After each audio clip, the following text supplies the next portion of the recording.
अगर मैं आपसे कहूं कि आज से 4,500 साल पहले एक ऐसा शहर था जो आज के न्यूयॉर्क या टोक्यो से भी ज्यादा डेवलप था।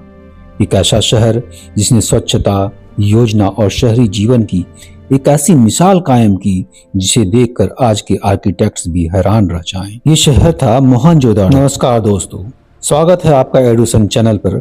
आज हम आपको ले चलेंगे इतिहास के पन्नों में हजारों साल पीछे, सिंधु घाटी सभ्यता के सबसे बड़े और रहस्यमय शहर मोहनजोदाड़ो। जी हाँ, वही मोहनजोदाड़ो जिसके बारे में आपने शायद सुना तो होगा, पर आज हम आपको वो बातें बताने वाले हैं जो आपको सच में हैरान कर देंगी। आज हम खोजेंगे मोहनजोदाड़ो के रहस्यों को, वो खोया हुआ शहर जिसने हजारों साल पहले सिंधु घाटी सभ्यता को बुलंदियों पर पहुंचाया था। हम जानेंगे कि कैसे इस शहर की बनावट, इसकी जल निकासी की व्यवस्था और इसका जीवन स्तर इतना उन्नत था कि ये पूरी दुनिया के लिए एक मिसाल बन सकता था।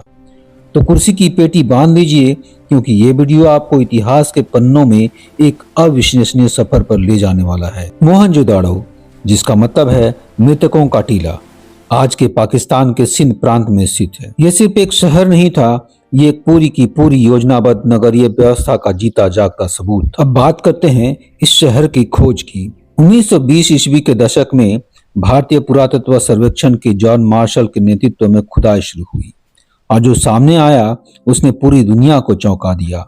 एक पूरी की पूरी नगरी जो हजारों सालों से जमीन के अंदर दबी हुई थी। सोचिए, आज हम जिस चीज को आधुनिकता कहते हैं उसकी जड़ें इतनी पुरानी हो सकती हैं। जब दुनिया के बाकी हिस्सों में लोग झोपड़ियों में रहते थे, तब यहाँ पक्की ईंटों के बने 2-2, 3-3 मंजिला घर थे। लेकिन सबसे हैरान करने वाली बात है इनकी शहर की योजना। इन्होंने अपने शहर को ग्रिड पैटर्न पर बनाया था, यानी सड़कें एक दूसरे को समकोण पर काटती थी, जैसे आज के मॉडर्न शहर। गलियां चौड़ी थीं और हर घर में पानी की सप्लाई और निकासी की बेहतरीन व्यवस्था थी। सोचिए, हर घर में बाथरूम और टॉयलेट, और सिर्फ इतना ही नहीं, इन घरों का गंदा पानी सीधे शहर की मुख्य सीवेज लाइन पे जाता था। ये सीवेज लाइनें इतनी गहरी और चौड़ी थीं कि आज भी आर्कोलॉजिस्ट इनकी बनावट देखकर हैरान हैं।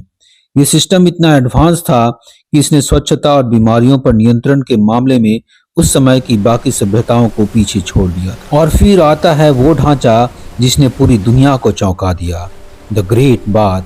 ये मोहनजोदाड़ो का सबसे बड़ा और शायद सबसे महत्वपूर्ण सार्वजनिक ढांचा था। एक बड़ा सा तालाब जिसके चारों ओर गलियारे और कमरे बने थे। इसे खास तरह के तारकोल से सील किया गया था ताकि पानी बाहर न निकले। अब सवाल ये उठता है कि इसका इस्तेमाल किस लिए होता था। कुछ इतिहासकार मानते हैं कि ये धार्मिक अनुष्ठानों के लिए इस्तेमाल होता होगा, जैसे आज के समय में पवित्र स्नान। वहीं कुछ का मानना है कि ये सिर्फ नहाने के लिए एक बड़ी सार्वजनिक सुविधा थी। आप क्या सोचते हैं, नीचे कमेंट्स में जरूर बताएं।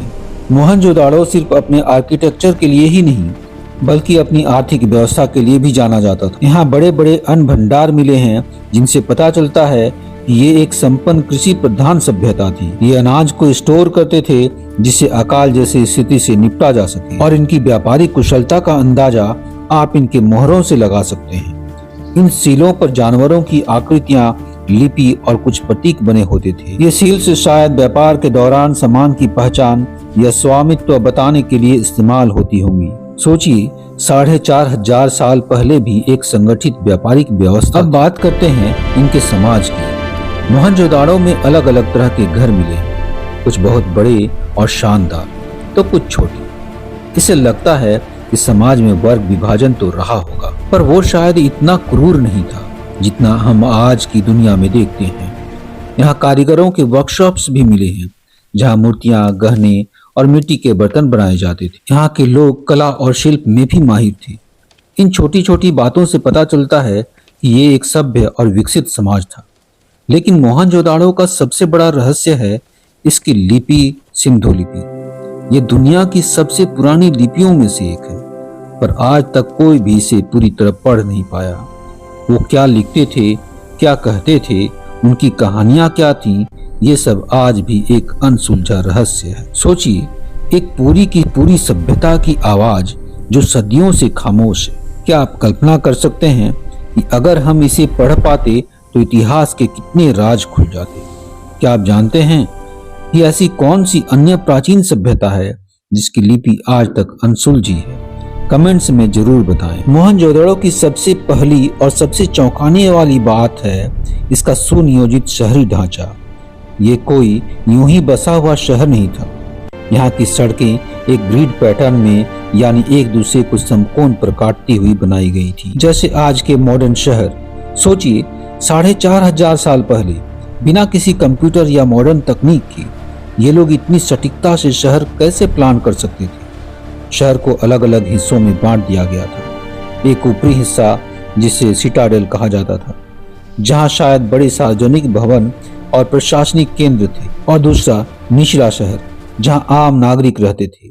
ये विभाजन सामाजिक व्यवस्था को भी दर्शाता है। और घरों की बात करें तो ईंटों का इस्तेमाल पक्की ईंटों का होता था। इनका साइज भी लगभग एक जैसा होता था। हर घर में कम से कम एक आंगन और कमरे होते थे। कई घरों में तो कुएं और बाथरूम भी मिले। पर इतनी एडवांस सभ्यता का अंत कैसे हुआ, ये भी एक बड़ा सवाल है। कई थ्योरीज कहते हैं कि जलवायु परिवर्तन की वजह से ये इलाका रहने लायक नहीं रहा होगा। कुछ का मानना है कि सिंधु नदी का मार्ग बदलने से इनकी अर्थव्यवस्था खराब हो गई होगी, और कुछ थ्योरीज आर्यों के आक्रमण की भी बात करती हैं। सच क्या है ये शायद हम कभी नहीं जान पाएंगे, पर जो भी हुआ इसने एक महान सभ्यता को हमेशा के लिए दफन कर दिया। तो दोस्तों, ये थी मोहनजोदाड़ो की कुछ हैरान कर देने वाली बातें।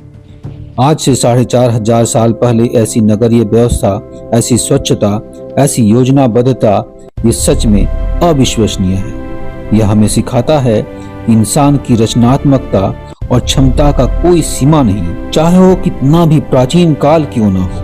आपको मोहनजोदाड़ो की कौन सी बात सबसे ज्यादा हैरान करने वाली लगी? क्या आपको लगता है कि आज हम उनसे कुछ सीख सकते हैं? तो नीचे कमेंट्स में अपनी राय जरूर साझा करें। ये सिर्फ ईंट और पत्थरों का खंडहर नहीं है, ये हमारी विरासत है, हमारी जड़ों का सबूत है। ये हमें याद दिलाते हैं कि हम कहां से आए हैं और हम क्या कुछ हासिल कर सकते हैं। अगर आपको ये वीडियो पसंद आया हो और आप इतिहास के ऐसे ही और राज जानना चाहते हैं तो इस वीडियो को लाइक करना ना भूलें और हमारे चैनल को सब्सक्राइब जरूर करें। बेल आइकन को दबा दें ताकि आप कोई भी नया वीडियो मिस न करें। अगले वीडियो में हम बात करेंगे एक ऐसी ही रहस्यमय प्राचीन स्थल के बारे में। तब तक के लिए अपना ख्याल रखें और इतिहास को जानते रहें। धन्यवाद।